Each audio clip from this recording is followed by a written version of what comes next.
आप भी जिल्द के ऊपर निकलने वाले बार बार फिंसी फोड़ों की वजह से परेशान हैं और आप धड़ाधड़ अद्वियात का इस्तेमाल कर रहे हैं, वक्ती फायदा होता है लेकिन बाद में दोबारा निकलना शुरू हो जाते हैं। आज मैं आपको बताऊंगा घर के अंदर खून साफी कैसे बनानी है।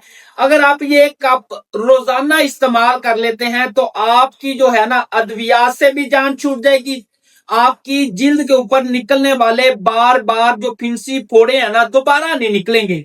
दोस्तों साथियों, मैं अक्सर कहता हूं कि होम्योपैथिक में आपकी अलामतों के मुताबिक अद्वियात दी जाती हैं। जैसे अगर आपकी बॉडी के ऊपर फोड़े निकलते हैं बार बार तो पायरोजिनम की बड़ी अलामत है। अगर किसी तली हुई चीज के इस्तेमाल के बाद फोड़े फिंसियां निकलते हैं तो ये पल्स्टीला की बड़ी अलामत है। अगर आपकी बॉडी के ऊपर फोड़े जो है ना घूंबट से बन जाते हैं, सुर्ख कलर के और दर्द भी करते हैं, उनमें से कुछ निकलता नहीं है, ये बेलाडोना की बड़ी अलामतों में से है। लिहाजा आप होम्योपैथिक मेडिसिन अपने डॉक्टर से रुजू करके लेंगे।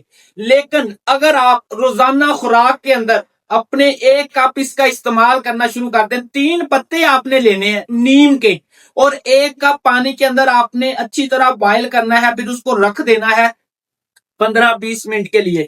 उसमें आपने 1 चुटकी शक्कर डालकर उस 1 कप को इस्तेमाल कर लेना है। वो आपकी घर के अंदर खूनसाफी तैयार हो जाएगी। यकीन जाने इसका इतना रिजल्ट है ना, मेरा जो भी कोई मरीज आता है मैं उसे एज आ रेडेक्टा देता हूं। नीम के पत्तों से बनने वाली होम्योपैथिक मेडिसिन है, लिहाजा अद्वियात नहीं, घर के अंदर ये 1 कप इस्तेमाल करके आप अपने फिंसी फोड़ों से जान छुड़वाएं।